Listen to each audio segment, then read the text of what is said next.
क्या आप लोगों को पता है ट्रेडिंग मार्केट्स में आप कम पैसों के साथ बड़ी ट्रेड भी ओपन कर सकते हो। वो किस तरह कर सकते हो वो मैं आपको इस वीडियो में बताऊंगा। इस चीज़ को कहते हैं लेवरेज। ये जो लेवरेज होता है ये हमें मिलता है ब्रोकर की तरफ से। ये हमें एक बोनस मिलता है। जिस तरह आप लोगों को पता है आजकल कंपटीशन का दौर है, तो मुख्तलिफ ब्रोकर्स जो होते हैं वो मुख्तलिफ बोनस जो है वो ऑफर करते हैं, लेवरेज ऑफर करते हैं। इससे होता क्या है, बेसिकली लेवरेज ये करता है कि आपकी जो परचेजिंग पावर है ना वो उसको बढ़ा देता है। यानी आप 100 रुपये से 10,000 रुपये की भी एंट्री ओपन कर सकते हो। अब ये होता किस तरह, ये मैं आपको बताता हूँ। फ़र्ज़ करें आपने कोई भी चीज़ खरीदनी है। आप लेट्स सपोज लगा लें कि आपने $1 खरीदा, ठीक है, डिजिटल डॉलर खरीदा। वो कितने में आपको पड़ा?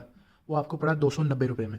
अगर उसका रेट 295 हो जाता है, आपको क्या फ़ायदा होगा? सिर्फ 5 रुपये। तो ब्रोकर हमें क्या देता है? वो लेवरेज देता है 1 × 10, 1 × 100, 1 × 50। इसका मतलब क्या है? ये देखो, अगर आपको ब्रोकर ये 1 × 50 का लेवरेज दे रहा है ना, इसका मतलब है 1 × 50। वो कितना हो जाएगा? 50 हो जाएगा। यानी आप 1 रुपये से 50 रुपये की चीज़ भी खरीद सकते हो। इसमें होता क्या है कि जो भी उसके अंदर आपका प्रॉफिट या लॉस होगा वो आपका होगा, उसके साथ ब्रोकर का कोई लिंक नहीं होना। इसकी जो एक मेन बेसिक चीज़ है ना वो ये है कि उसके अंदर आपके जो ब्रोकर होगा उसमें आपके इतने पैसे मौजूद होने चाहिए कि अगर आपको उसका लॉस हो तो वो आपका कट हो सके। अगर आपके ब्रोकर में पैसे कम होंगे फिर आपको लेवरेज जो है वो ऑफर नहीं होगा, क्योंकि फिर वो अगर उसमें लॉस होगा तो वो कहाँ से पूरा करेगा ब्रोकर। इसकी शर्त सिर्फ ये होती है।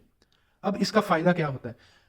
उसी तरफ अगर आपने $1 जो खरीदना था, आपके पास थे 280 रुपये। अगर आपको ब्रोकर दे देता 1 × 10 का लेवरेज, 1 × 10 का 1 × 10 कितने हो गए? 10 रुपये हो गए। अगर वो आपको दे देता $10 खरीदने का लेवरेज, फिर आपको कितने पैसे बचने थे? आपको बच जाने थे 50 रुपये।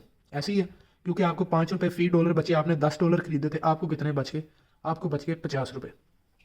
अगर उसी तरफ आपका लॉस होता, आपने 10 खरीदे होते, वो आ जाता 285 पे, तो आपका कितना लॉस होना था? आपका 50 रुपये लॉस होना था। इसके लिए क्या होना चाहिए था? कम से कम आपके अकाउंट में 200 रुपये पड़े होने चाहिए थे, ताकि उतना जो है वो लॉस आपके अकाउंट में से वो निकाल सके। इसमें होता क्या है कि ब्रोकर ना आपका आपसे फ़ायदा लेता है ना आपका जो है वो नुकसान लेता है। वो आपका किसी किस्म का पार्टनर नहीं होता, वो सिर्फ आपको एक ऑफर दे रहा होता है कि हमारे ब्रोकर से जो है आप ट्रेड प्लेस करो। ये चीज़ जो है ना ये लेवरेज होती है। इसके फ़ायदे भी हैं और दूसरी तरफ इसके नुकसान भी होते हैं। फ़ायदे क्या होते हैं कि आप छोटी मूव से बड़े पैसे कमा सकते हो, और दूसरी तरफ इसी तरह आप छोटी मूव से आपको ज़्यादा नुकसान भी हो सकता है।